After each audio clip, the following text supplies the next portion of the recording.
It's the hashtag Simply Cyber, COMMUNITY. Here to break the cycle, this is vital more than you and I. Yeah, it's exciting, it don't matter what your title is. You can grab a friend or two or three or four, invite them in. It's the Simply Cyber, bring a good vibe. It's the live with Jerry every morning, having good time. And you know we love to see for you, just gotta go and get it. Yeah, you know we all believe in you, it's time to grow together. It's the Simply Cyber, bring a good vibe. It's the live with Jerry every morning, having good times. And you know we love to see for you, just gotta go and get it. Yeah, you know we all believe in you, it's time to grow together. Dr. Auger is a OG, got that potion, the elixir, got devotion to all those who keep us showing up to witness. Fit the tricks and quips and all the tips to raise your cyber fitness. Switching up the routines, pass it off to James quicker. Keep the people smiling, hit that follow, that's a good decision. Every week, today, tomorrow, I encourage y'all to listen. We gon' teach y'all way more than how to protect yourselves from phishing. More like being confident so you can recognize the vision. On a mission, it's official, we gon' get through all these issues. Time for jaw jacking, baby, this is more than a tradition, yeah.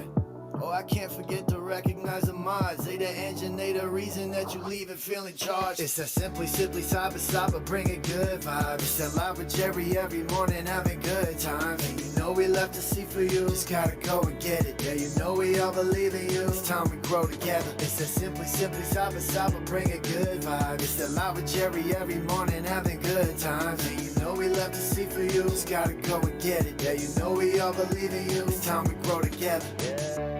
What else can I say? I hope you find some value in this place and have yourself an awesome day. Simply Cyber's here to stay. So let's all put our hands together ready. Time to hang with Dr. A.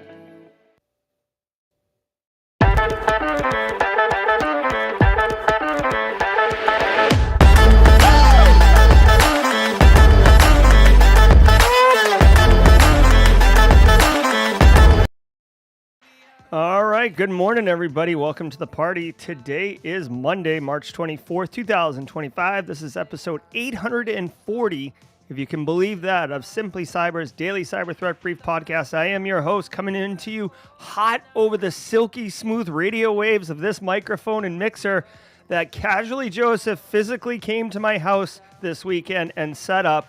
So if we're sounding good, you can thank Casually Joseph. And also, I'm not allowed to touch the mixing board. Guys, we are going to be shredding the top cybersecurity news stories the next hour alongside friends like Casually Joseph, Jenny Housley, Augusta Delgado, Philip Martin, AA Witherspoon. We got Tony Jack in the house. Katie's up in here. Code Brew in the upstate. Tom Bishop on the boot. Mary Ellen Kennel's all in here. Not hauling the kiddos today. So swear away. All right. Mary Ellen telling me to let loose. What's up, guys? I can't wait to shred the news. And I got to tell you, the whole impact here is to share our, mine and your own expert opinions and analysis in order to help others drive cyber risk reduction down for their business stakeholders, as well as level up, as well as, I'm sorry, I got derailed there. Alongside leveling yourself up as a professional, because honestly, we are all the CEOs of ourselves, and leveling up is what it's all about at the end of the day. Now, I want to know if you're Augusta Delgado, Kyle, Stones fan, or others. Please identify. If you're a solo operator, meaning you're the one-person shop there for the IT or for the cyber, know that the Simply Cyber community is your virtual coworker workforce. Don't share sensitive information, obviously, but if you're looking to get thoughts on other, hey, what tech are people using for this? Does anyone worked with this vendor? I got this or that. What do you recommend? Feel free to ask those questions. That's what we're here for. It's a community, right? Simply Cyber, hashtag Team SC. And finally, guys, if you're looking to break in, know that there's a space here for you, a safe space. You can ask the questions you want, get the answers you need, and no one's going to be judgies on you, because that's what it's all about. We're here for inclusion. We're here for support. So if you are looking to break in, I wish you the very best. And you come to the right place to get started. I promise you that. Want to let you know, we're going to go through about 8 stories. I don't research or prep for any of these stories because I ain't got time for that. Ain't nobody got time for that. But you know how we roll. It's going to be all about good times. I got a lot to share, a lot to say. And like I said, I think the mixer's coming in nice and tight here, so we are feeling good. If you can, let me know in chat. We're going to roll through the ads, pay the bills, if you will. While the ads are rolling, I'm going to be engaging with all you in chat. We're off and running on a Monday morning. Let's go. I want to give some love to the Daily Cyber Threat Brief sponsor, ThreatLocker. Do zero-day exploits and supply chain attacks keep you up at night? Well, worry no more. You can harden your security with ThreatLocker. Worldwide, companies like JetBlue trust ThreatLocker to secure their data and keep their business operations flying high. ThreatLocker takes a deny-by-default approach to cybersecurity and provides a full audit of every action allowed or blocked for risk management and compliance. Onboarding and operation is fully supported by their US-based Cyber Heroes support team. Get a free 30-day trial and learn more about how ThreatLocker can help prevent ransomware and ensure compliance. Visit threatlocker.com. What's up, Simply Cyber? You know what keeps CISOs up at night? The unknown. Those exposed assets and leaked creds floating around the dark web that you don't even know about? Well, that's where Flare steps in. Think of Flare as your organization's amazing threat hunting capability, continuously scanning both clear and dark web for exposed enterprise assets, leaked secrets, and even compromised credentials being sold in private channels. Their cutting-edge platform, powered by transparent, generative AI, prioritizes real threats so your team can take immediate action. Stop playing catch-up with threat actors. Get ahead with Flare's threat exposure management capability. Don't take my word for it. Visit try.flare.io/simplycyber and try it for yourself. Do you want cutting-edge, high-quality cybersecurity education, regardless of financial position? Check this out. I want to give some love and some praise to Antisyphon Training, powered by Black Hills Information Security. Antisyphon Training is absolutely disrupting the traditional cybersecurity training industry by providing high-quality, cutting-edge education to everyone, regardless of financial position. They bring industry professionals with years and years of experience into the classroom to teach you and anyone else who's interested practical skills that are in demand in the market today. And on top of that, the student experience is amazing, as you and hundreds or thousands in some instances of other students are actively engaging, networking, sharing tips, tricks, and experiences with each other, all live in the classroom. Go to antisyphontraining.com, check out their course calendar to see what courses they have coming up next. You won't regret it. All right, I also want to say shout out to Barricade Cyber Solutions, y'all. Barricade Cyber Solutions, if you didn't know, they are dedicated to helping businesses from cyber attacks and recover from the damage done. Cyber talks, what do we do? Like, this is the fancy version of cyber attacks? Gosh. I like to wear my top hat when I attack. No, listen, cyber attacks can cause massive issues for businesses and send dedicated, hardworking business owners into turmoil, but Barricade Cyber Solutions knows how to mitigate the damage done by incidents. Believe that. Check them out at barricadecyber.com. Links in the description below, alongside all of the other amazing partners of the Simply Cyber community. Like I said, Antisyphon Training, many of you have taken their training. I love their training. Zach Hill, the crew over there, Kathy Chambers, Daniel Lowry, big fans. Barricade Cyber, if I got hit with a ransomware attack, business data compromise, absolutely would call them first. Flare, dude, cyber threat intelligence, dark web research, Telegram channels for threat actors, chef's kiss, right? And ThreatLocker, of course, always up in the mix. Speaking of ThreatLocker, stay tuned for the mid-roll, because ThreatLocker is going to be partnering with me to give one lucky member of our community $100 as we recognize them for their community contributions, just out there helping people level up, kicking butt. Love it, love it, love it. Listen, if today is your first episode, drop a hashtag first timer in chat. Hashtag first timer in chat if today's your first episode. We love welcoming the show. We love welcoming newcomers. We have a special sound effect, special emo. We want you to feel welcome and safe and understand that it's all about good times up in this piece. Every single episode of the Daily Cyber Threat Brief is worth half a CPE, so say what's up in chat, grab a screenshot, throw it in a folder, and once a year count up the screenshots, divide by 2, multiply by 0.5. I do have to I take it for action. I just haven't done this. I might actually ask Nick Barker to help me with this, but we do have to find out if ISACA is going to be frumpy and require registration. If that's the case, we will solve for that and develop some type of registration thing that you can register for, and then we will figure it out. It's just, unfortunately, there's a lot going on. I had to travel last week. Hey, we got some first-timers in chat. Holy crap, we got a lot of first-timers in chat. Allow us to welcome them properly, squad members. Hashtag Team SC. If you're a regular here or it's your second day or further, please welcome the first-timers. Let's go. Joni Hogan or Johnny Hogan, welcome to the party, pal. Welcome to the party. We got Anoop Kumar over on LinkedIn. Welcome to the party, Anoop. Welcome to the party, pal. Oh my gosh, so many first-timers. Who else we got in here that's a first-timer? I think it's just those two, Anoop and Johnny. So, oh, and Katie Craig, first-timer. Welcome to the party, Katie. Welcome to the party, pal. Oh my God, I love it. We got so many first-timers up in chat. I hope you guys enjoy the show. Oh, Priyanshu, also a first-timer. 4 first-timers. Holy crap, we're setting a pretty high bar today, guys. Everybody get your Sunday best on. Quickly, Mara Levy, vacuum, DP, sort the stuff on the table when they first walk in. You know what I'm talking about? Let's all spruce it up a little bit for the first timers. I'm joking. All right, hey guys, do me a favor. We got a great show for you. Sit back, relax, and let's let the cool sounds of the hot news wash over us in an awesome way. We'll see you guys at the mid-roll.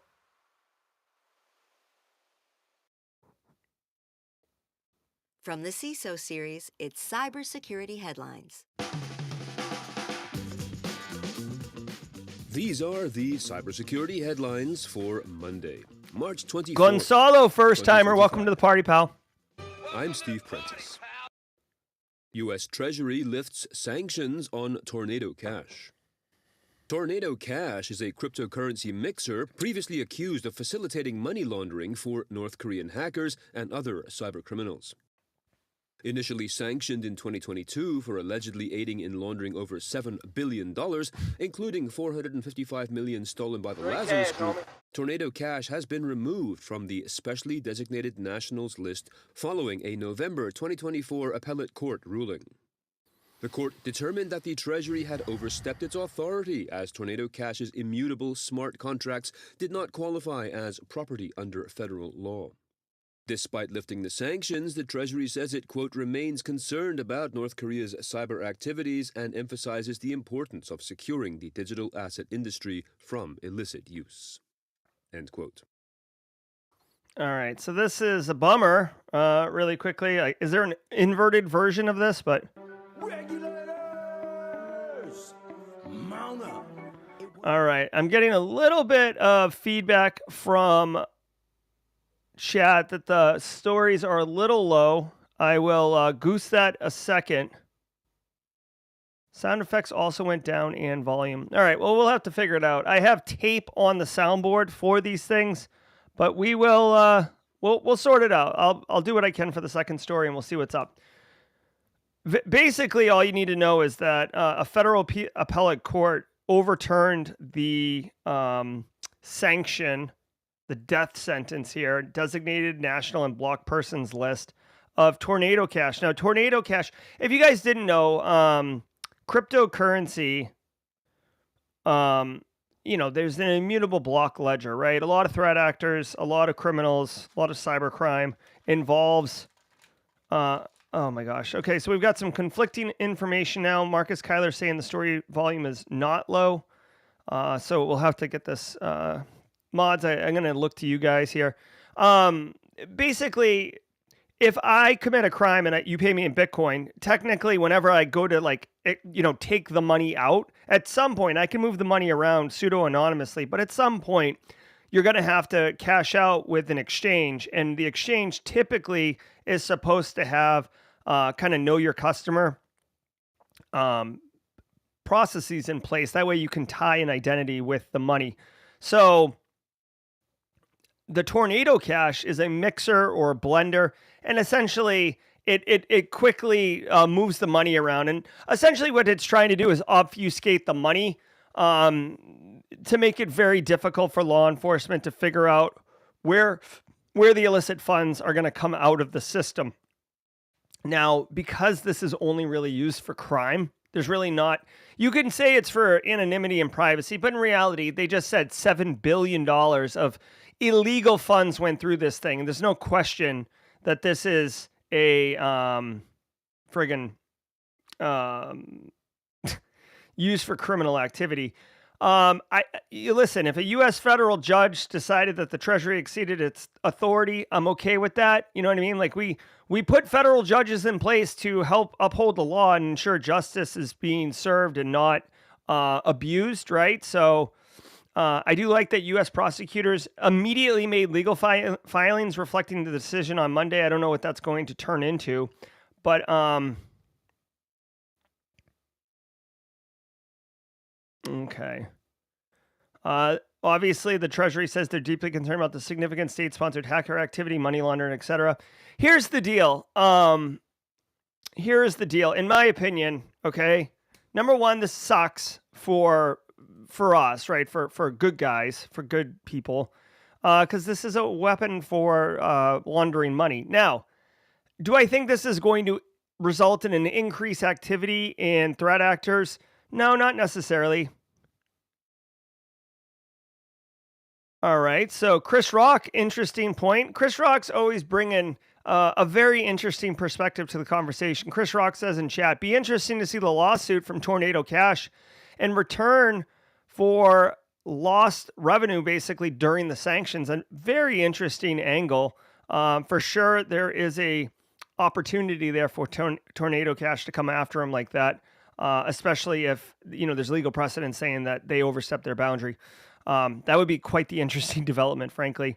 Having said all that, there's ways. This was just a really popular one for laundering money. I can't imagine that there's cyber criminals who were like, hey, I was gonna get into cybercrime, but, there's not a way for me to get this money out, so I'm not going to do it. And now with Tornado Cash back, they're like, oh, I might as well go in. I think it's just going to result in them using Tornado Cash. I don't think it's going to increase or decrease the amount of cybercrime going on, but it sucks for us. It's a crypto thing. Here we go. Next song or next thing. I'm gonna go up one dot on the mixer. I know Marcus Kyler said it's good. A couple people in here saying the podcast is super low, so let's go. Web service outage in Russia due to reported I went up Cloudflare block. 2 pegs. The outages were observed Thursday across numerous Russian regions, affecting platforms including TikTok, Steam, Twitch, Epic Games, Duolingo, and major Russian mobile operators, end quote. Also impacted were banking and government services and messaging apps such as Telegram and WhatsApp. Industry experts are suggesting the cause of the outage to be the Russian government's blocking of US-based Cloudflare. Russian internet regulator Roskomnadzor recommends that the local organizations switch to Russian hosting providers instead. Microsoft. All right, hold on. So there was a major internet issue. Funky Monk, another interesting angle there.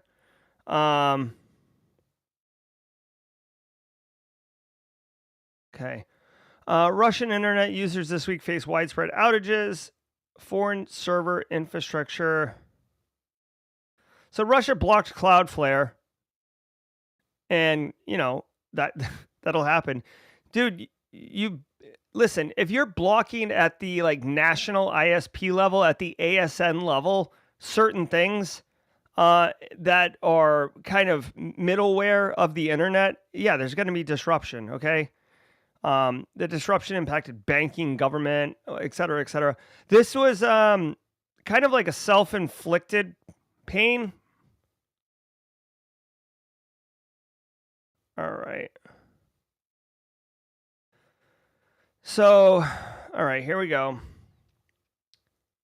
I'm just reading here. Roskomnadzor is this Russian service, I think. Here's the deal. It looks like Cloudflare is offering some type of service for privacy and security that the Russian government doesn't like, right? Because they want a little bit.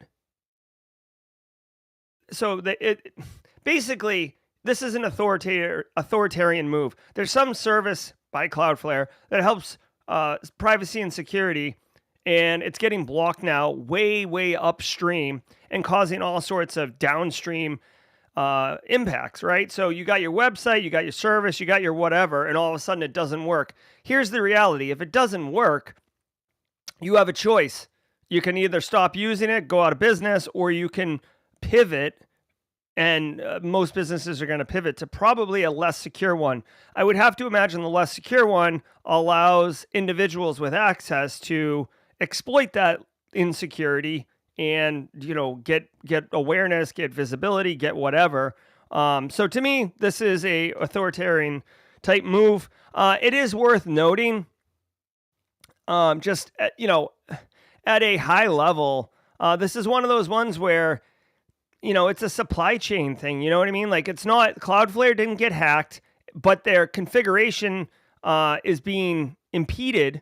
Not their configuration, the access to the service is being impeded. And if you depend on it, you're screwed, right? So this is one of those ones where, like I use, like, let's say M365, okay, for part of my business and service delivery and stuff like that. Well, if that gets blocked by the United States, I can't, there's no kicking and screaming that I can do that's going to make a difference, right? It's just, you're screwed, and I can either go to Google Workspaces or I can complain and slowly die, right? So that's what's up. And you could see some of these big players that were hit, right? TikTok, Steam, Twitch, Duolingo, Epic Games. I mean, these are like, 6-figure, 7-figure, 8-figure, 9-figure, in some instances, TikTok, Epic Games, businesses. They're going to, pivot.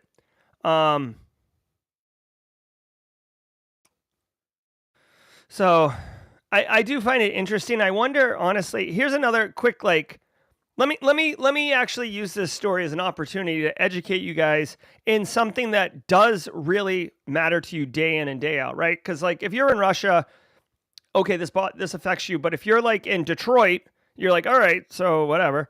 Let me share something with you. This internet service provider basically introduced a block and called it a trial shot. And essentially what they did was they flipped a dial and then looked at what happened. I'm going to tell you two things. One, hold on. When you're going to roll out a change to your environment, there's two ways to do it, right? One is roll it out and just wait for the help desk to ring to see who complains. Now, this is quick and dirty, and sometimes it is the better option of the two, depending on how critical the service is that you're going to mess with. But for the most part, you would prefer to go with the more structured way, which is you plan out what the change is, you communicate it with stakeholders, you understand what the impact would be, you message out that it's happening, it's going to happen, it's happening tomorrow, it just happened. You give them everybody an understanding of what to do if they experience any changes, and then you monitor it slightly after the change has been made.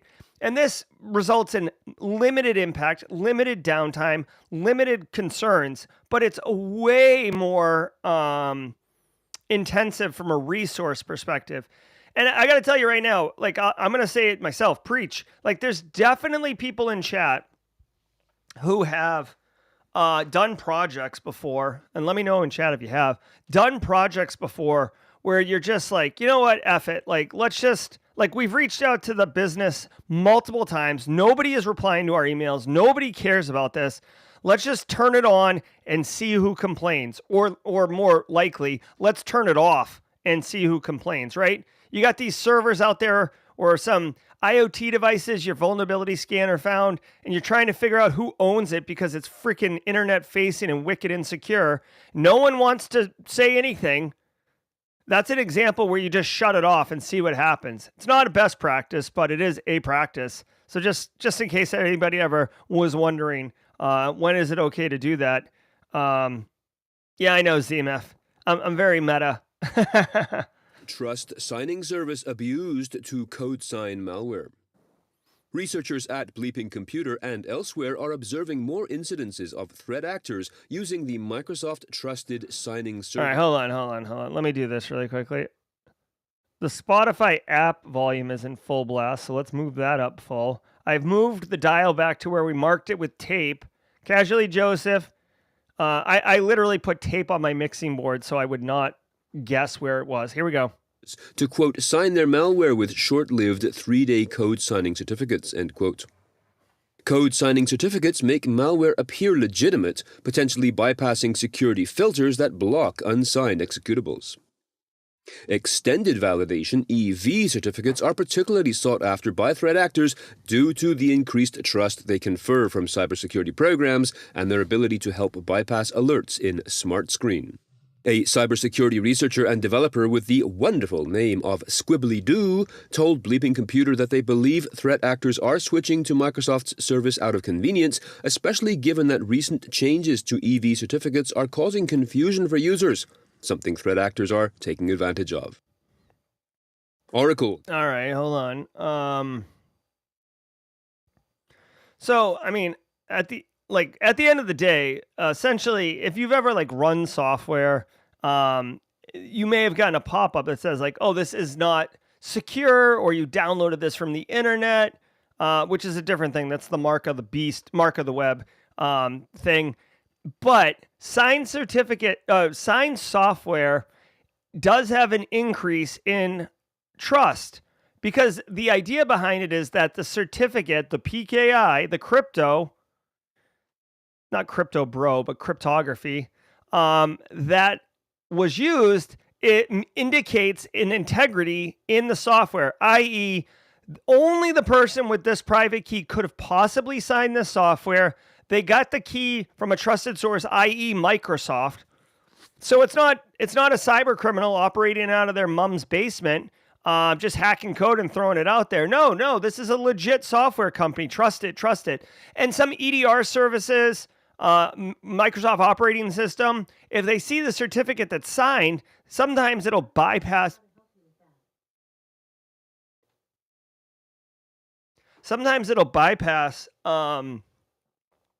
security controls, because there's a certain level of essentially TSA pre-check, right? That's kind of what signed code is. It's like TSA pre-check. The code doesn't have to take its shoes off or take its laptop out of its bag. It just zips right through, because security isn't as worried about it, because it's a bit of a known quantity.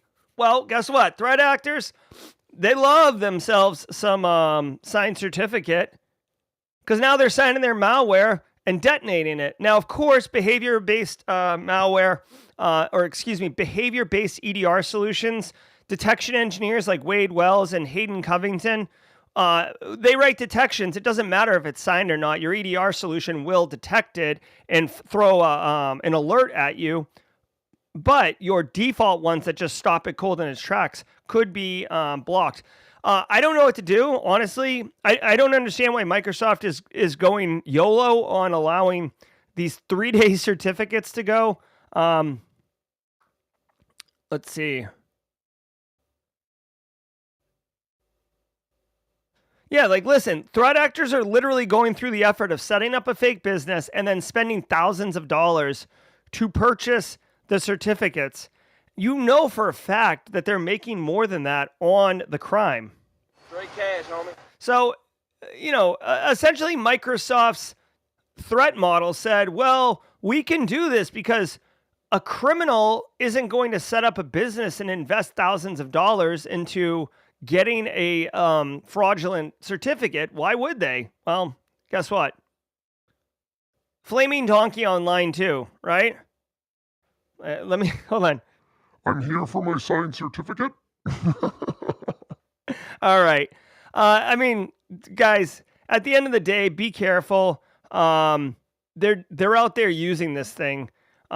This is why detection engineering and behavioral-based anti-malware is valuable. Of course, also educate your end users on not downloading stupid stuff, right? If you don't have the malware on your machine, whether it's signed or not, if it's not there, it's not going to run, okay?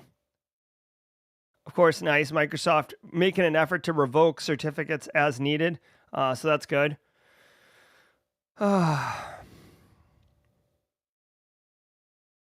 Yeah, dude, for $10 a month, you can sign your own malware.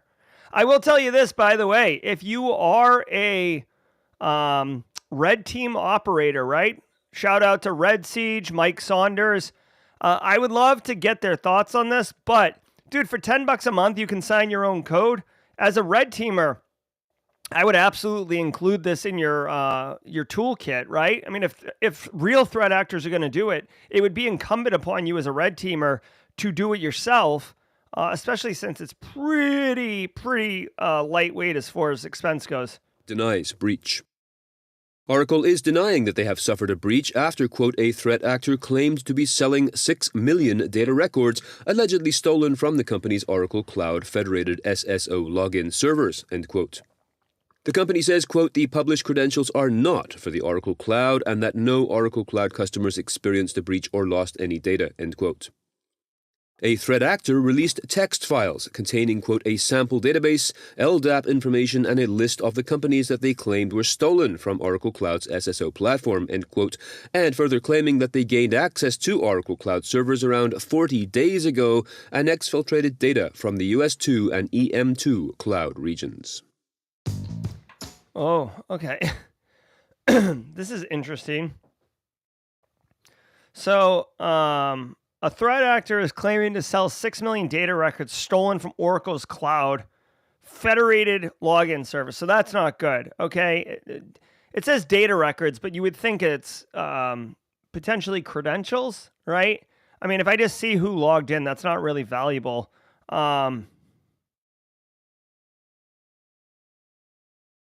But if it's credentials, that is valuable. Oracle comes out strong and says, hello, no, sir, there's no breach here. So we've got some conflicting arguments here. Just note, it's not unprecedented for threat actors to make bold claims about an attack and then it actually not have one. It doesn't happen often, though. Usually, here's the thing. Threat actors, they don't want to look like donkeys to their other threat actor friends, right? So if you come out and make a bold claim like you've got 6 million records from Oracle and then it's all just a big joke, the criminal underbelly is going to see that person as a joke. I suspect, okay? I haven't been running around in those circles, but I'm just thinking through it, right? You don't like I can tell you for a fact, you very rarely see someone come out and make bold claims and it's not true though. Let's see. They've actually released text files showing database LDAP information, list of companies they claim were stolen from. Okay. They shared this URL with Bleeping Computer. Let's take a look.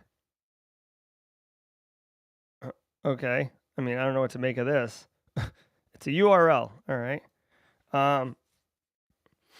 They uploaded a text file containing their Proton Mail email address to the login server. Okay.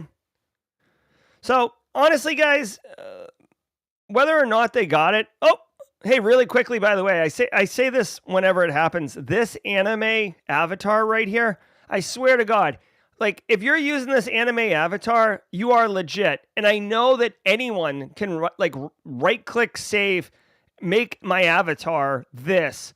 But I'm just telling you, in my experience, posers, script kiddies, you know, people who aren't like legit cyber criminals, they don't use this avatar. This is like only used by those who are legit. Like when you see this one, to me, it's an indicator of legitness. So yeah. Let's see.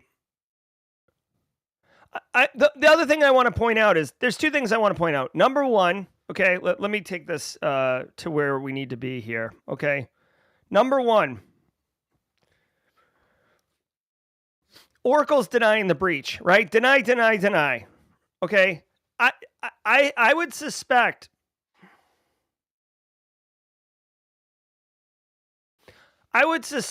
that this story, Oracle's going to come out at some point and acknowledge that there was a data breach, okay? I honestly think, hey, gifted subs from Fleetus. Thanks, Fleetus. If you're one of the 10 people picking up the gifted subs, be sure to use those squad chats. And you can thank Fleetus Post in the third out here helping everybody. I'm going to do some Oprah emotes. Thanks, Fleetus. Here's the TLDR, guys. Number one, I don't say the right way to do this or not, but when you're doing your tabletop exercises, you can ask, hey, listen, executives, if we get hit with a cyber attack, is our initial response to deny it? Period, full stop. To me, this is crisis management. This is damage control.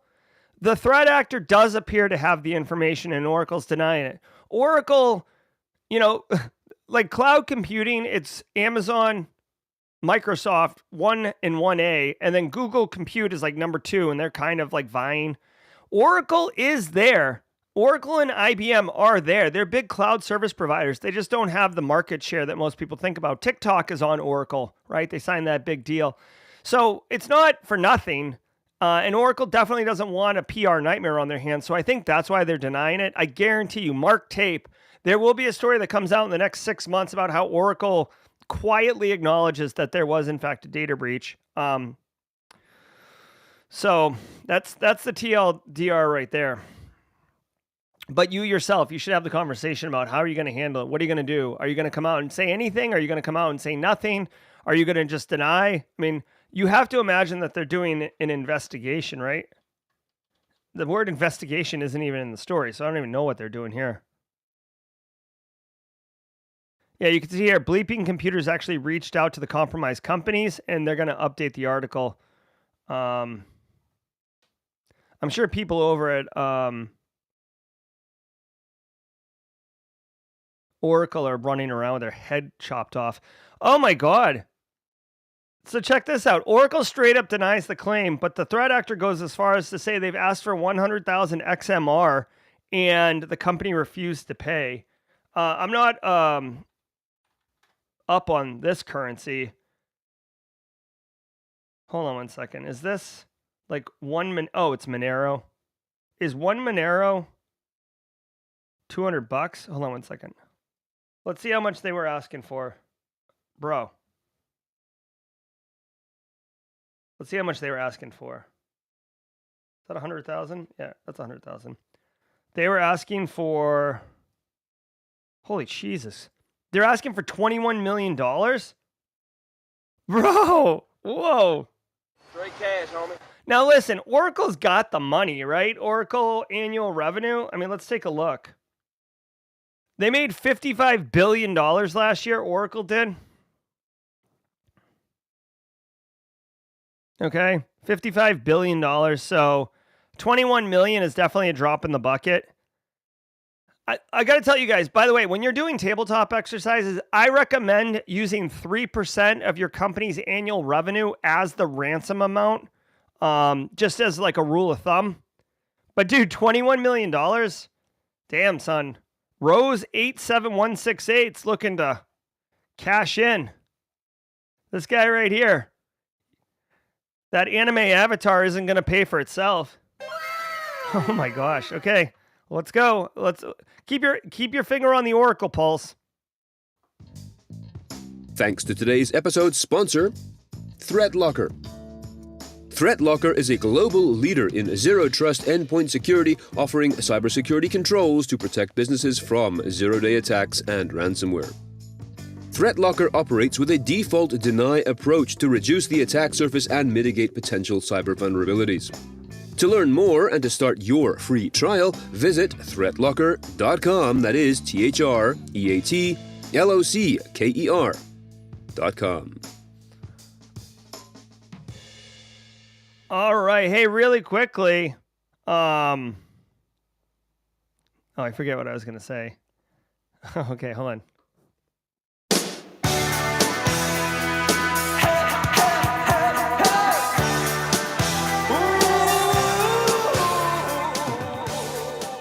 Oh, yeah. Look at this. Dialed in nice and tight. I'm able to spin down the dial to the voiceover section because Casually Joseph doing the work. Love it, love it, love it. Guys, thank you all for being here.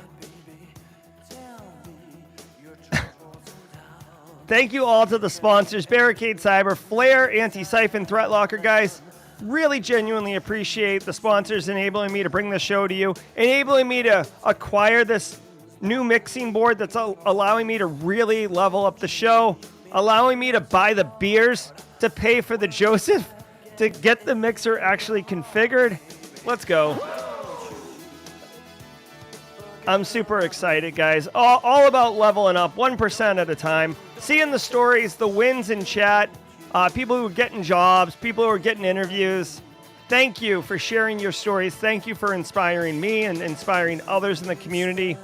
And also shout out to the mobile studio, Team Sippy Cup. We had that going on Friday, and I want to say thank you. I know it's not exactly the same show, but it is all about good times. Guys, every single day of the week, first-timers in chat, Katie, Craig, and others. If you didn't know, we do a special segment every single day at the mid-roll. On Mondays, it's the Simply Cyber Community Member of the Week, but it changes. On Tuesdays, it's Tidbits Tuesday, Worldwide Wednesday, What's Your Meme Thursday, and James McQuiggan at 35,000 feet, Dad Joke Friday. So stay with us every single day, you first-timers. The show's the same, but the mid-roll changes each day. Guys, on Monday, I want to say the segment is all about recognizing members of the community who are out there living the ideals and values of the Simply Cyber core values, okay? I want to say thank you to ThreatLocker for sponsoring this segment. It takes a deny-by-default approach, ThreatLocker does, to information security, and the Simply Cyber community takes a village approach, which is why I love recognizing it. The reason I want to say it's a sponsored segment is because the community member of the week gets $100. We either do an Amazon gift card or $100 worth of Simply Cyber merch, including potentially the t-shirt, hoodie I'm wearing right now. It's the community members win. I want to say this week's community member, you will recognize him. Ladies and gentlemen, this is David Blount, but he goes by The Pain. He's in chat right now, and he's also on the server. David's been a long time Simply Cyber community member, but if you engage with him in the Discord server, you'll see he's offering honest thoughts, honest feedback. He's given his own opinions, and he's trying to help people get access to resources and understand how they can level themselves up based on his experience and the things he knows. I saw him in Discord server on Thursday helping someone out, and I was like, you know what? That's awesome. That's awesome, The Pain. I got to meet him in person at Simply CyberCon 2024 at East Bay Beer Garden. There was a proper high five. David, thank you so very much. You are the Simply Cyber Community Member of the Week. Alpha Sierra is going to lead us off. Let's get our la-la-las on, and then we'll slide back into the news. Here we go. Get your la-la-la-las on, everyone.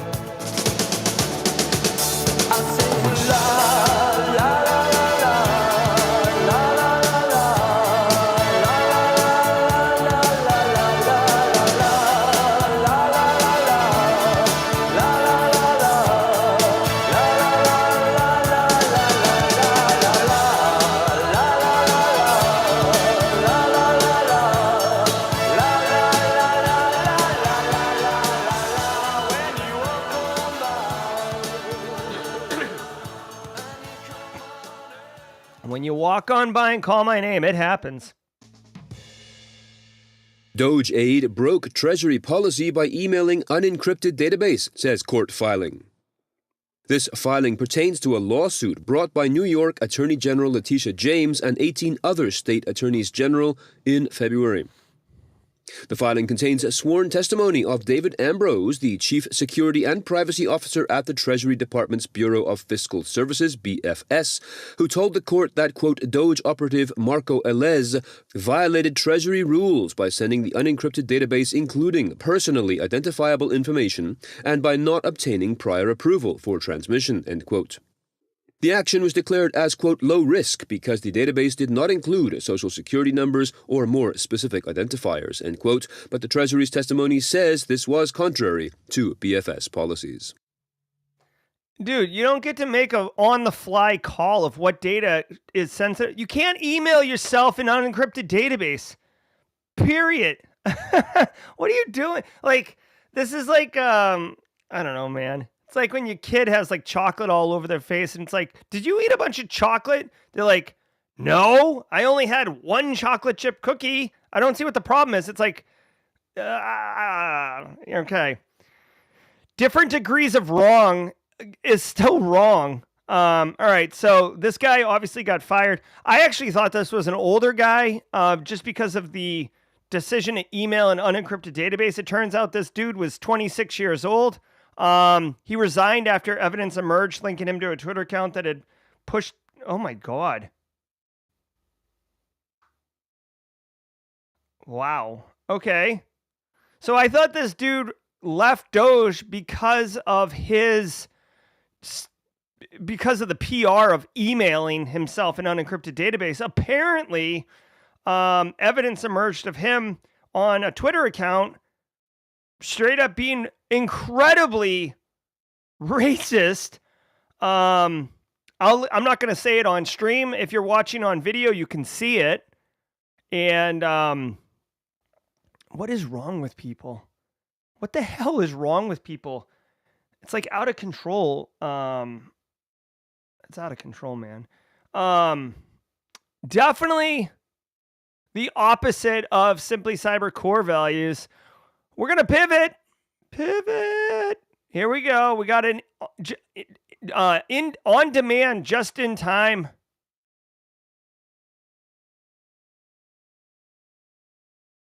story coming in hot from Casually Joseph. Attackers can bypass middleware auth checks by exploiting critical Next JavaScript flaw. Okay. Let's go. Here we go. Critical flaw in the Next.js React framework could be exploited to bypass authorization checks under certain conditions. Now, the Next.js React framework has a critical vulnerability that's been identified. It's a hot one. Let's go ahead and go to DJBSec. And let's do this. Let's do this. Let's do this. Let's do this. And while that's pulling up, we'll continue looking at what this story has to offer us. Let's see. Let's see. How does it work? Okay. There's authorization checks. Apparently, this React framework, which is used for, hey, take care, Jenny Housley. The React framework is part of the modern web application software stack, right? Full stack developer, if you've heard that. React is one of these frameworks. And apparently, if you're about to do something in an application, it wants to know before it gives you permissions to do something if you're authorized to do that. Apparently, this vulnerability in the Next.js React framework allows you to block that. Now, I want to say this is really a story for your developer team. If you are a tech company making, basically web applications, if you're developing a platform that allows web application development, this is something that you need to share to your developers. Carl in accounting doesn't know if they're using Next.js React framework. Your financial people, your business people, they're not going to know. This is straight up for your developers, all right? Hold on one second. Let me get the results. I don't even know why BSEC has a date here. To me, it should just be the day before. All right, there is a 0.16% of 1% of a chance that you get impacted by this, but it is in the lower third quadrant of bad. So this isn't something that you can expect to get exploited this afternoon, but just from a general best practice of maintaining your libraries and making sure that your frameworks are up to date, I would share this over with your development team and just let them know. My sister-in-law is actually a full stack developer. She's very, very talented. I'm going to send this over to her and get her thoughts on it. And just report back to the community, okay? So we'll see how it goes. FCC alleges Chinese telecom companies are making an end run around bans. The Federal Communications Commission's newly created Council on National Security will conduct a, quote, sweeping investigation of Chinese-made equipment in America's telecommunication infrastructure, end quote. This is according to an announcement made on Friday. The focus will be on Chinese companies like Huawei and ZTE and others who have been banned from doing business with U.S. companies but who allegedly continue to exploit loopholes or simply massively underbid other competitors when dealing with smaller U.S. telecommunications providers. U.S. pilots... Hold on, I'm looking at this. So Chinese-made equipment in America's telecom infrastructure. Now remember, this isn't exactly the same, but there was a story, if you remember, about TP-Link and how cheap it was. And hold on one second. Yeah, this is a story from February, right? If you guys don't remember, the United States was considering banning TP-Link routers because they're Chinese-based, and the concern is that China's literally intentionally taking a loss on TP-Link routers, basically selling them very, very cheap, so they become a highly desirable choice for consumers because they save the most amount of money. Straight cash, homie. And then you're basically deploying access points for Chinese threat actors. That's kind of the gist of why they were concerned. And this story right here is about how the FCC is considering doing a massive investigation into the equipment being used in America Telecom for the same reason. They're saying that they're grossly underbidding this list of telecommunication equipment coming out of China, because telecommunication companies will use them because it saves money. Guys, interestingly, if this is true, if the long play here is for China to infiltrate United States IT infrastructure by offering very cheap, essentially like prepackaged compromised devices, it's an interesting play. And from a capitalism perspective, it's very clever because capitalism is all about, it's literally all about straight cash, homie. It's about increasing profit, reducing expenses, and like increasing revenue, reducing expenses, which ultimately increases profit, which is what shareholders like. It's how you make money, right? It decides where in the city you live, right? What golf club you have a membership to, are you Judge Schmales? Are you Rodney Dangerfield? Or are you Danny Hogan or whatever his name was, right? That's a Caddyshack reference if you want to go way back in the Wayback Machine. But by the way, Caddyshack, great movie. So that's the deal. Let's see here.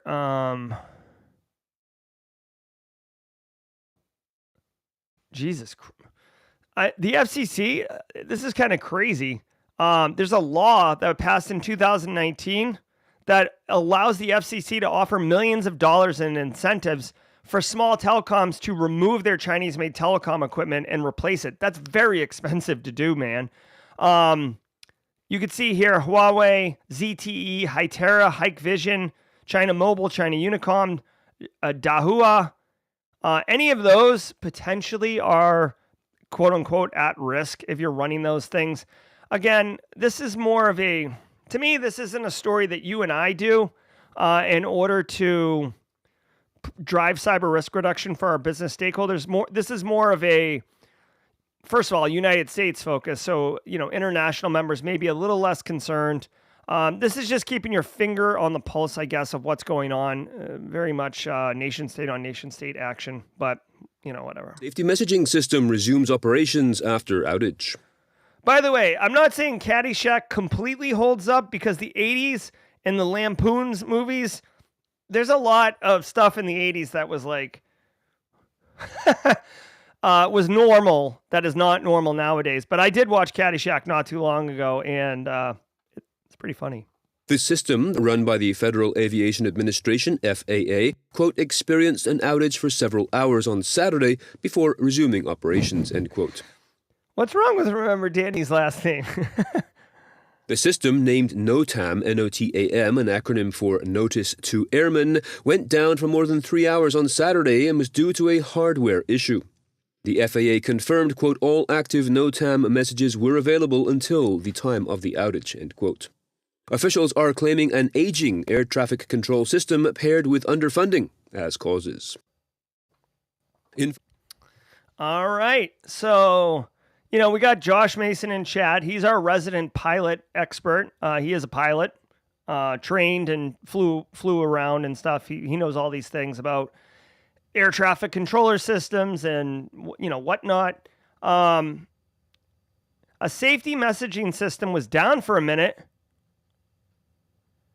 And really quick, can I just say here, the FAA said that the NOTAM system experienced a temporary outage and the system was reset. Call! You might argue that the system had an outage because it was reset. You know, somebody bumped into it with their elbow, hit the reset button. Somebody accidentally spilled a cup of coffee on it. I'm being slightly playful. I'm sure the system is much larger. You would hope much larger than a single system somewhere. But guys, this is the reality. Aging infrastructure. Things are going to break. Things are going to be a problem. The FAA needs $154 million to conduct research on replacing the NOTAM system, but it's probably going to cost $400 million to replace the system. So they're talking about $150 million just to investigate how to fix this thing. That's scary. I got to tell you guys, with the amount of flights that are in the air all the time, alongside, unfortunately and very sadly, some of the recent accidents that have happened, right? There was the one over the Potomac not too long ago where the plane hit the helicopter. There was another one just a few days later. There's private ones all the time. These flight systems are very important. And honestly, I'm not saying that the private sector airlines should provide it, but I don't know how you solve it, guys. Here's the deal. At the end of the day, spending tax dollars on improving and replacing aging infrastructure, it's a tough pill to swallow because it needs to happen, but it's not sexy. And we actually, honestly, guys, we see this in business all the time, okay? So really quickly, let me just lay this out for you. So if you didn't know, now you'll know. Let's say you have a router. And the router is passing packets, right? I.e., your network is up, right? If you go to your boss and say, "Hey, guy, the router is kind of old. It works most of the time. Sometimes we have some hiccups or whatever. Can I get some money to replace the router?" A lot of times the business is going to be like, "The router, you want to replace the router, the one that works, the one that, why? It works." And it's like, "Yeah, but it's old, it's aged, it's And they're like, "No." Because it still works, right? If you're driving a car, right, and the car still works, yes, it might be a Dodge Charger that you're sinking a lot of money into to keep maintaining, keep up, but, it's cheaper than buying a new car. It's tough to make that case to the business sometimes. And this is another one of those examples at kind of a higher level of getting the business to invest in something that isn't broken. Most dealers grabbed 2.1 billion credentials last year. A new report from Flashpoint says, quote, cybercriminals stole 33% more credentials in 2024 compared to the previous year, and that more than 200 million credentials were already stolen in the first 2 months of this year, end quote. Ian Gray, Vice President of Intelligence at Flashpoint, said, quote, info stealers have increasingly become the initial access vector for ransomware campaigns by stealing credentials, system information, and browser data, end quote. Among the report's findings is that the majority of InfoStealer infections were running on the Microsoft Windows operating system, and nearly 7 in 10 InfoStealer infections on Windows devices targeted corporate systems. All right, this is a great story. This is important. Wrap your head around this, y'all, okay? This might be the most important story of today's news cycle, okay? InfoStealers like Luma InfoStealer, Redline InfoStealer, Raccoon, insert whatever info stealer you want. Luma, Lumma, is kind of like the stealer du jour right now. They are super legit. As we move to zero trust architecture, incoming buzzword alert. As we move to zero trust architecture, and more importantly, a large workforce distribution, cloud-based systems all over the place, right? The identity is the important part now. Go watch. Listen, if you haven't watched it, I did a video with Matt Kiley the other day. Let me pull this up really quickly. Hold on, that's not the right one. Let me pull this up. This video right here, okay? This guy right here, Matt Kiley, is a freaking genius, okay? He's awesome. He's cool. I really like him, okay? If you want to, you can watch it on 2x speed if you want. The Matt Kiley interview, we spend a lot of time, we're talking about Azure and compromising identity for Azure, but this video will really get into deeper context of why the identity is so important, okay? So Matt Kiley interview, I'm going to drop this in chat, okay? And if you don't know Matt Kiley, you should absolutely watch this video because he's a treasure, okay? The identity is super important, and threat actors know this, so they are pushing info stealers everywhere because an info stealer can get your tokens, get your creds, in some instances, get, really sensitive information, and then it's sold on the dark web or it's used as an initial attack, fueling an initial attack vector, right? Getting into infrastructure, getting into web servers, getting into whatever. 2 billion credentials last year stolen, okay? This is why, okay, and I'm not just doing this to plug them. They are a stream sponsor, but Flare, there's a link in the description below to check it out. This is why a service like Flare is so freaking important, because with Flare, you can actually look on the dark web and see if your domain, if your credentials, what users, dude, when Luma or Redline runs on your box, it doesn't just pull your credentials. It pulls a full dump of the operating of the machine that's compromised. You can see what domain it's in. You can look to see if your company's domain is showing up on the dark web as compromised assets or in Telegram channels, okay? Don't sleep on this, okay? Yeah. Also, hello, this is why multi-factor authentication is a requirement in freaking 2025. Not a nice to have. 2 billion credentials stolen. Guess what? They're going to put on your pants and walk around your office like you, like, hey, what's going on? Flaming Donkey here. Right? And in reality, if you have multi-factor authentication and at least you have some semblance of hope that they're not going to get into you, all right? Also, don't reuse passwords. Also, use good passwords. Also, password vaults, all right? I don't know who needs to hear this, but your threat model should 100% point out that your credentials are likely compromised, or they will be, or users in your environment will be, which then can be weaponized so a threat actor can log in as a user in your environment and then start doing shenanigans. Please don't sleep on this. Guys, yes, there's academic research that shows you can steal keystrokes at 2 bytes a second from across the street using a, infrared laser beam and through the lights and oh my gosh, look at this. I'm able to steal the heat of keystrokes from fingers from a mile away at a blistering 1 byte a second. Yes, that is possible. Okay, I'm picking some weird, obscure academic research. That is possible. But when you're spending money and spending time to reduce cyber risk for your business stakeholders, this is the threat you should be thinking of, not the freaking obscure one that's super cool to talk about. Okay, Rowhammer attack is possible. Meltdown, Spectre, possible. This incredibly likely. So get your likelihood and impact matrix up, GRC Mafia, and friggin' put this one in the top right corner. All right, thank you for coming to my TED Talk. Remember to check out our brand new All right, let's go. We are at 9 o'clock on the dot. Holler, holler, holler.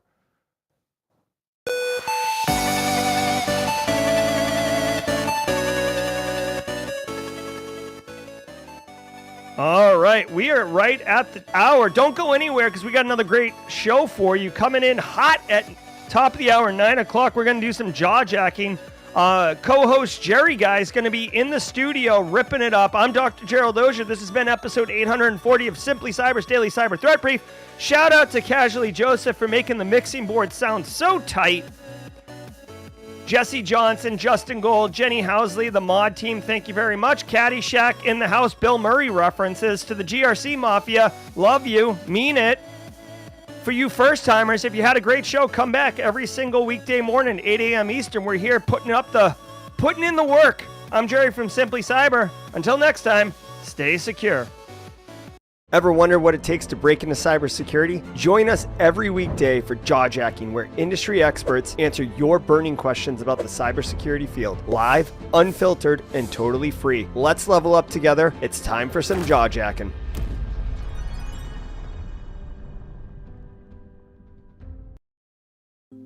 Yo, what's up, everybody? Welcome to the party. My name is Jerry Guy, coming in hot. Fancy! Maybe you're coming from the daily cyber threat brief with that nerd, Dr. Gerald Auger. Oh my God. Did you see that clown baby at DakotaCon? Talking GRC? Game of Thrones? Jerry Guy had fingerprints all over that one. I'm just kidding, it's me. But hey, we like to kick it, have some fun. So you first-timers, if you didn't know, the next 30 minutes is a separate show from the Daily Cyber Threat Brief. It's Jawjacking, where we answer whatever questions you have. So if you have any questions, any concerns, any unknowns with cyber career or, simply cyber in general, we're here to help. We're here to answer your questions. So please don't be shy. Drop them in chat with a Q. Otherwise, we're just going to kick it. I love engaging with the community. Poner Joe says my DakotaCon talk was great. Thank you, Poner Joe. I appreciate that. You can catch my DakotaCon talk on replay if you'd like. If there's no questions, or mod team, can you pull the link for the DakotaCon talk? I'll drop it in chat if someone can grab it. First question coming in hot. Dragos from Romania says, should I be able to see a user? Should I be able to see as a user the IP address of my company if I search what's my IP? And if not, how is the team? And if not, how can the team address this? Yeah, so yes, you can see it. I mean, here's the deal, Dragos. Wherever you exit the internet or exit to the internet, the IP address has to be public because routing has to happen, right? You can't hide the IP address. You can't obfuscate it because it's got to come from somewhere, right? It's basically like sending mail. You have to know what the address is to put on the envelope for it to get delivered. Now, you can use VPNs to mask your change, but no organization is going to route all of their internet traffic of their business through like Proton VPN or something like that. So yeah, you can definitely, thank you very much. Can you timestamp that one, please? Justin. So yeah, there's nothing you can do, Dragos. But what I will tell you is, oh, cool. What I will tell you is that you should definitely use a solution like Shodan Monitor to track those IP addresses and make sure that they don't introduce misconfigurations or technical exploitation capabilities. It's part of your attack surface. Really quick, my good friend Justin Gold, mod team. What it'll manifest or how it will. There we go. Has got my my track one talk here. Here we go. Here we are. What Game of Thrones can teach us about cybersecurity? You can see down at the bottom here, there's timestamps, and I go on at 1 hour 4 minutes. I did watch Mike Saunders' talk as well as Hayden Covington's detection engineering process talk at this on track one. It was very good. So thank you very much, Casually Joseph. I'm going to drop this in here. DakotaCon. If you're looking to check out the talks, it was definitely valuable. I enjoyed the crap out of it. Also was wearing a Run GRC shirt, so shout out to Black Hills for the cool shirt. All right, let's keep going. Bob, excuse me.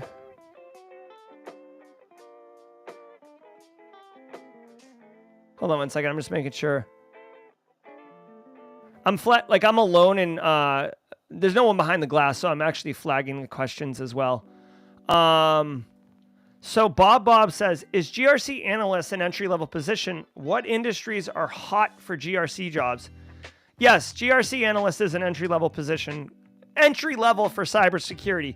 You've got to remember, guys, like entry-level in cybersecurity doesn't mean you have zero knowledge and you just like walk in and get on the job training. You do have to understand, of all the jobs that are entry level in information security, GRC analyst is the least demanding from a technical understanding, but you still have to understand fundamental IT, networking, operating systems, a little bit of databases, how model view controller or how web applications work, right? You don't have to be a React full stack developer, but you do have to understand, like, when you log into a website, what's going on.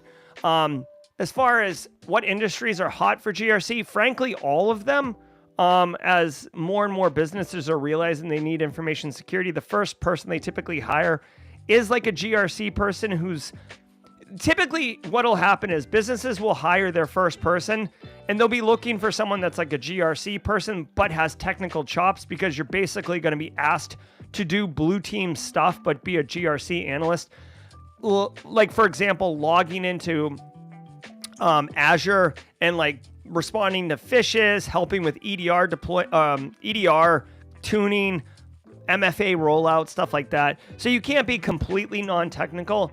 I would also say that I think GRC is going to be the hottest in professional services, because a lot of businesses are going to be requiring CMMC attestation or readiness, and that's GRC all day, every day. So Bob, I would look up CMMC, Charlie, Michael, Charlie, for the DOD. Actually, I'll just pull it up for you. All right, ready. Check this out.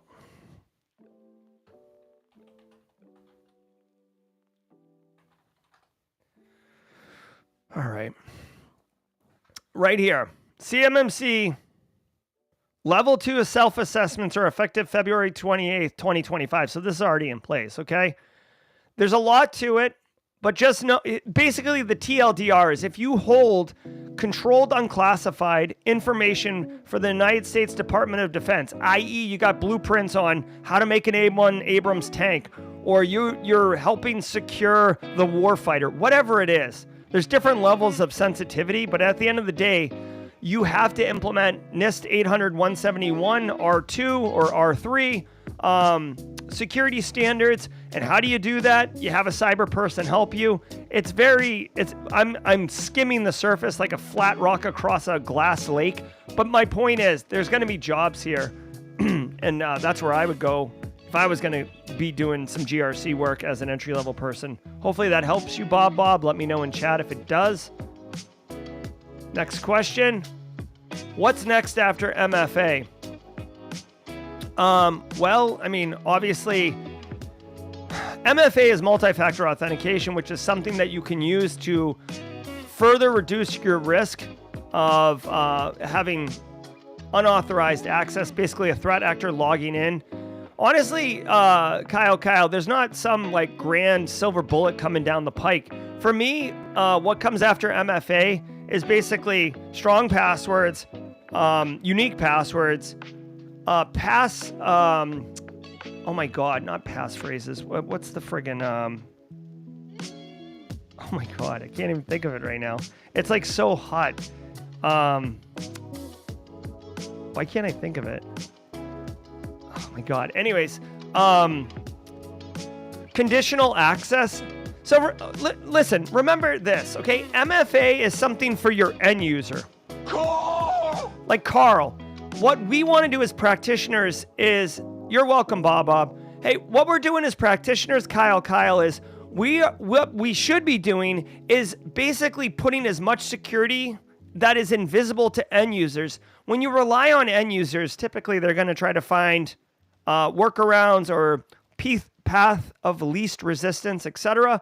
So when we can do conditional access, like let's just say like who can we pick here? DanSec. Oh yeah, exactly. So DanSec's going to log in. Yeah, passkeys is what I was thinking of. Thank you. So geofencing, DanSec says. So if we can introduce things like geofencing, meaning that DanSec should only log in from the United States. So if DanSec's trying to log in from Cambodia, not going to work. Time-based authentication, right? So workforce isn't allowed to log in on the weekends or between the hours of midnight and 6 a.m. Additionally, that's more security. So as threat actors are trying to do things, there you go, right? So for my money, the identity is incredibly important in 2025 in protecting your infrastructure. So introducing as much control that happens before the user ever touches it or experiences it, that's a chef's kiss move right there. Real Bilbo says fishless MFA is the next phase of MFA, and then I would say passkeys. Yep. Oh, Bob's going through the GRC masterclass. I like it. Real Bilbo, I'm not sure what fishless MFA is, so if you can drop some clarification in chat, that'd be cool. I'd love to know what fishless MFA is. Jamie Flex says, have a happy Monday. Thank you, Jamie. Whoa, Ricky doesn't know. Just want to say I got an interview. Boom. Go crush it, Ricky doesn't know. Legrat says, great talk at DakotaCon. I got new lines for the Jerry Guy collection. Very good. Eric Silverman says, you'll see the IP of the NAT gateway, public face of the VPN. Very cool. Okay. Soulshine, what's the best platform to learn AI? So I was having a conversation this weekend with,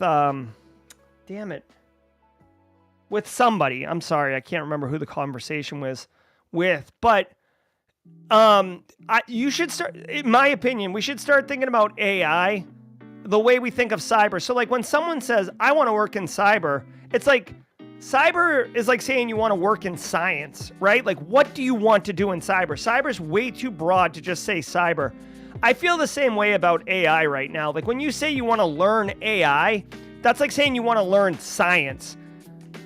It's way too large. Did we just become best friends? Yep. Mono Julian with the super chat.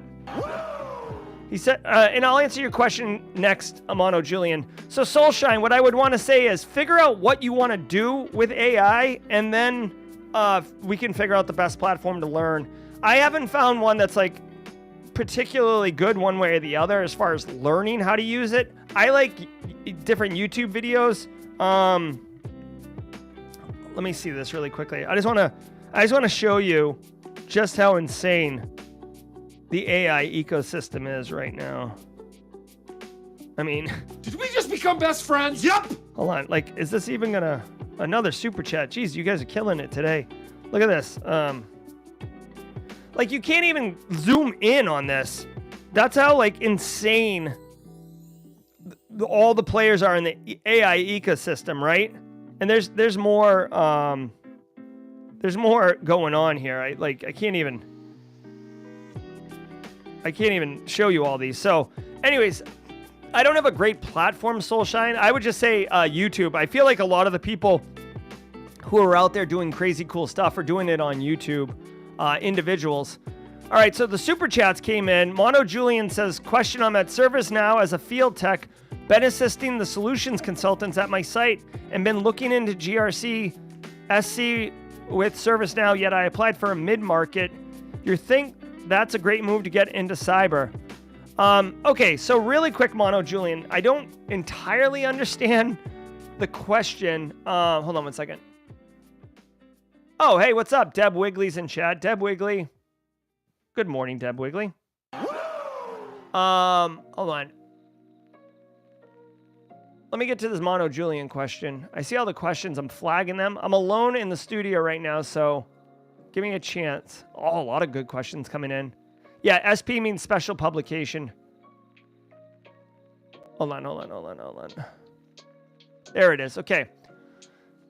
So here's what I would say, Mono Julian, based on what I'm seeing. I know ServiceNow has a GRC module.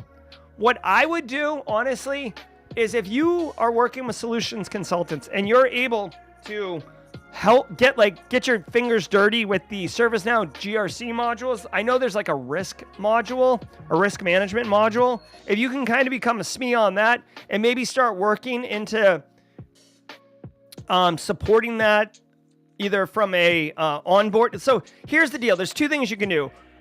You can, and what I would say is get involved with that as far as like onboarding clients go. If you can help with the GRC module, you can definitely get a GRC experience. And then honestly, you'll be able to pivot it if you want very easily to going to work for a company that has the ServiceNow platform, which a large enterprises do. And if they have the GRC module, you'll be an expert in it. So then you become very desirable as a candidate. So I do think that's a good move and approach. Again, there's a lot of nuance to this mono that I'm unaware of, but I love what you're doing. I think it's a solid plan. ServiceNow is a large company, so there's a lot of top cover there.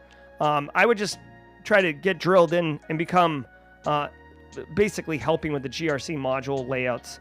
All right, CyberSecWitch with the super chat. Thank you. Did we just become best friends? Yep. CyberSecWitch says, love the show. I'm in Charleston this week. What nerdy hacker things or places do you recommend? Oh, hello. Welcome to the Low Country. Oh my gosh. Well, there's a lot of great breweries. Let me think. Joseph, what kind of nerdy hacker things are there going on?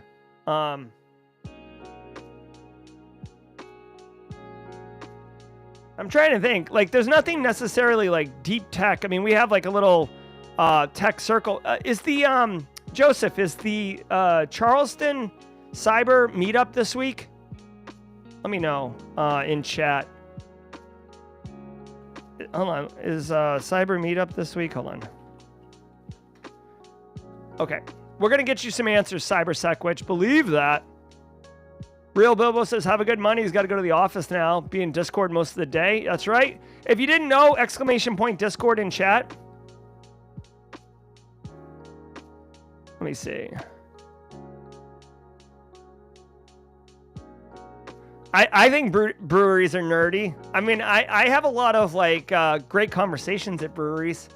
I hate to sound like such a dork, honestly, CyberSecWitch, but like I'm married. I've got young children, not young children, but 9 and 12. And, you know, the kids have sports, etc. Oh, jeez. CyberSecWitch, we got you covered.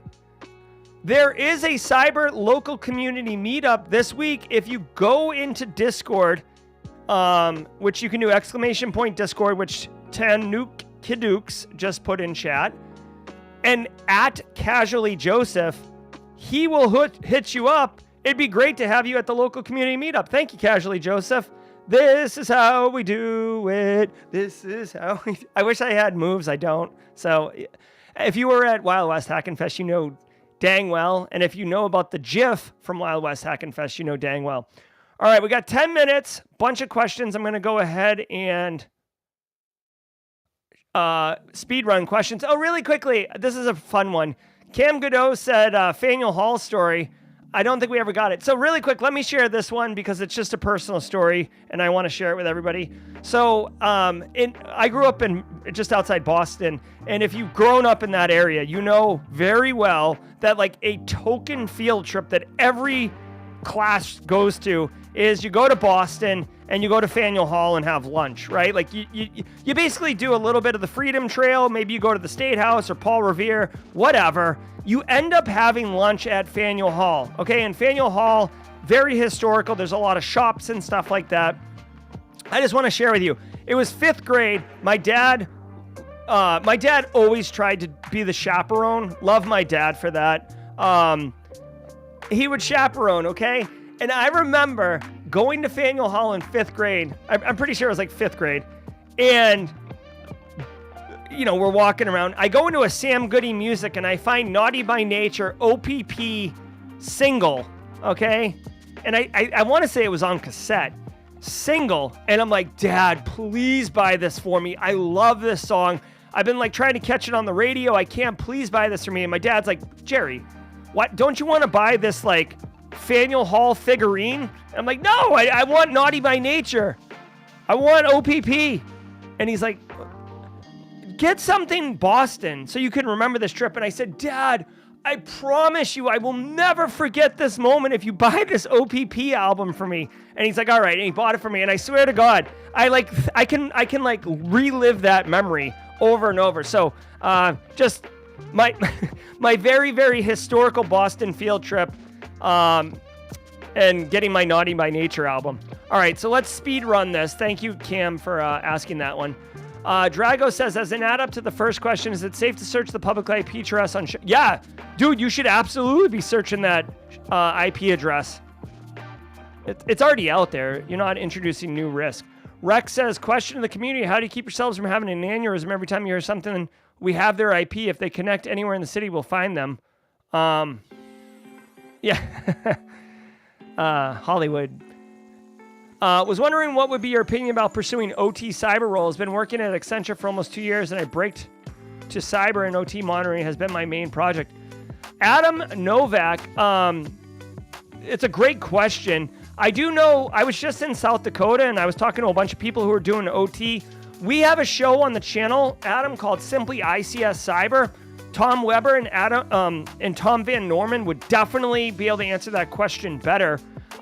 If I could ask you, Adam, can you at me on Simply Cyber Discord server in general chat? Just I'm a boomer. I'm a millennial Gen Xer, so I don't even know how else to do it. Just at me on the general channel in the Simply Cyber Discord server, and I will try to get you connected with Don and Tom, who will absolutely be able to give you a thorough answer on that question. Okay?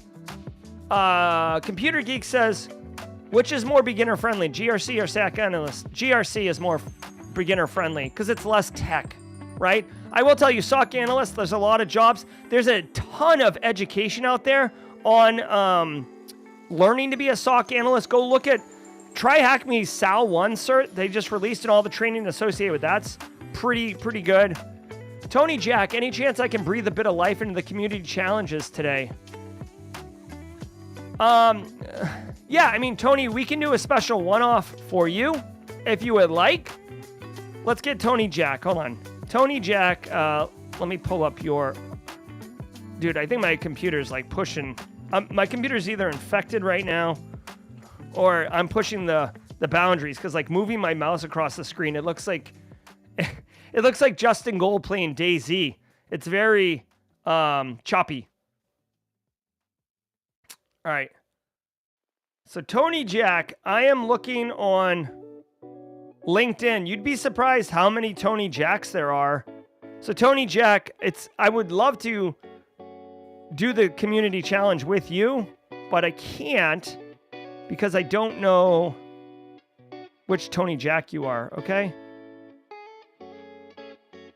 All right. So Tony Jack, can you at me on the Discord server? We used to do a daily community challenge. It became very onerous and people weren't really digging it, so we had to pause it. So Tony Jack, we could certainly do it for you. Bob says, how does the GRC Mastery course by Unix Guy course compare to your GRC Masterclass? So I haven't done a full Unix Guy course, Bob. I will tell you, there are people in the GRC Mafia chat channel on the Discord server who have taken both and compared them. Plus, like, honestly, I'm probably, like, literally, I'm biased, right? I'll try to give you my unbiased opinion, but at the end of the day, it's my course. What I have heard is that those two things compared, my course is obviously $350 cheaper. So right away, it's his course is more than 3 times more expensive. Number 2, my teaching style is a lot different than his teaching style.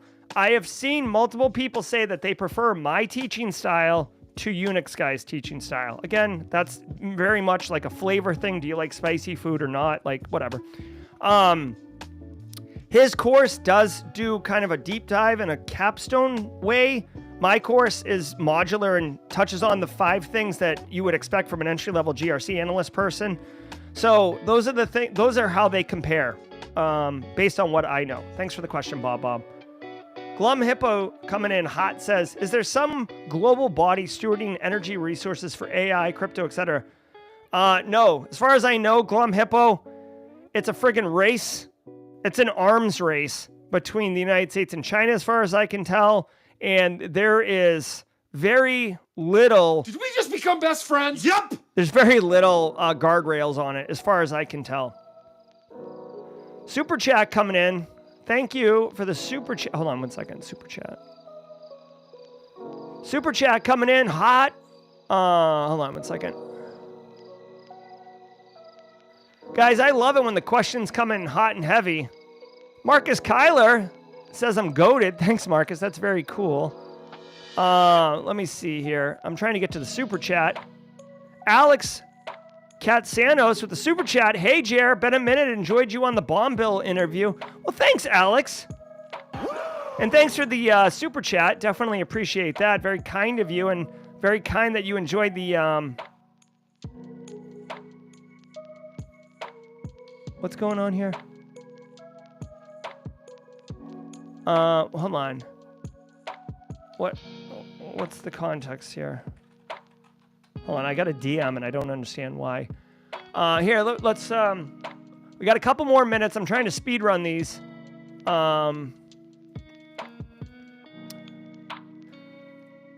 S. Cole says, do you have any tips on working in cyber as a federal contractor? I'm currently contract ITQ analyst and I'm eventually looking to pivot. I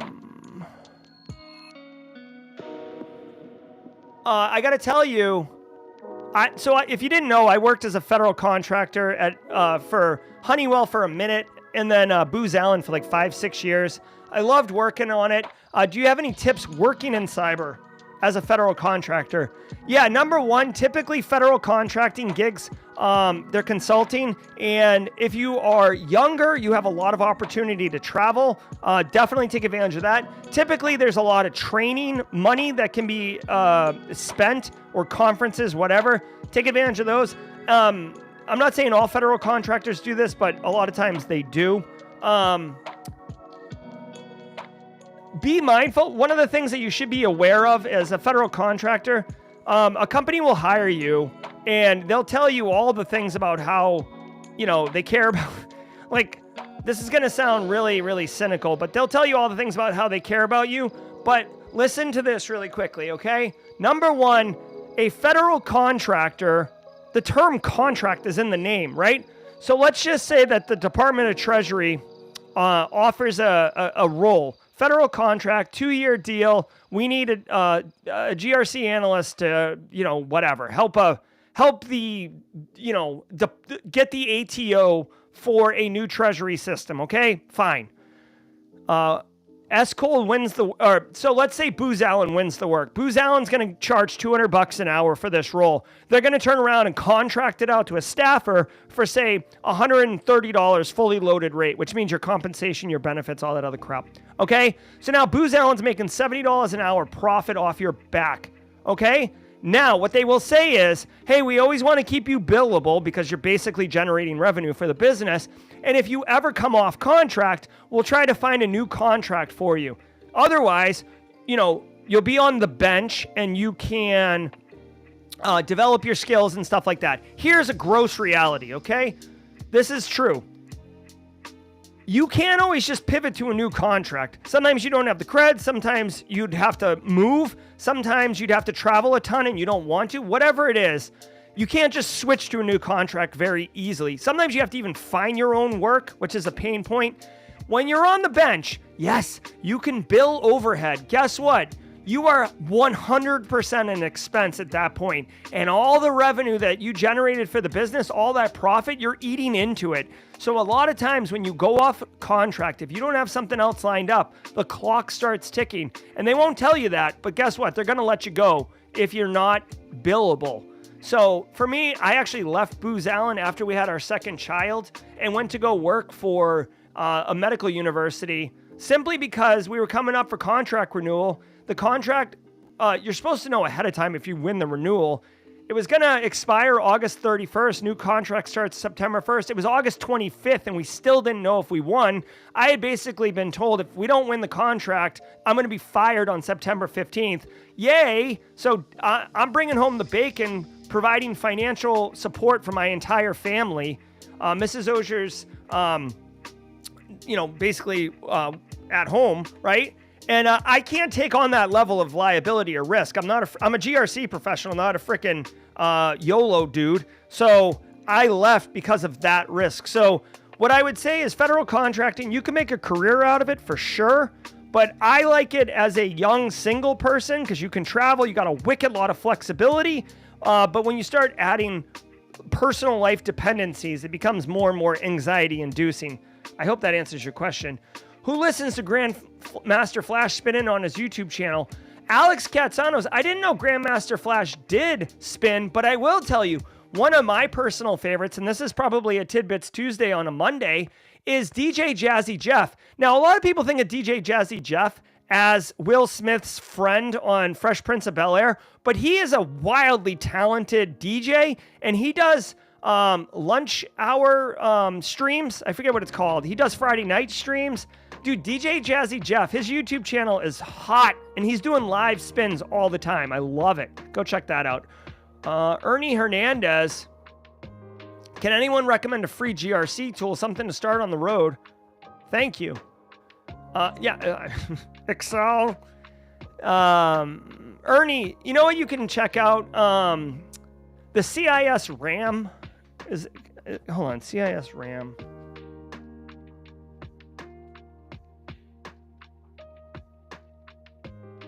I think there is a tool that you can download here called the CIS RAM.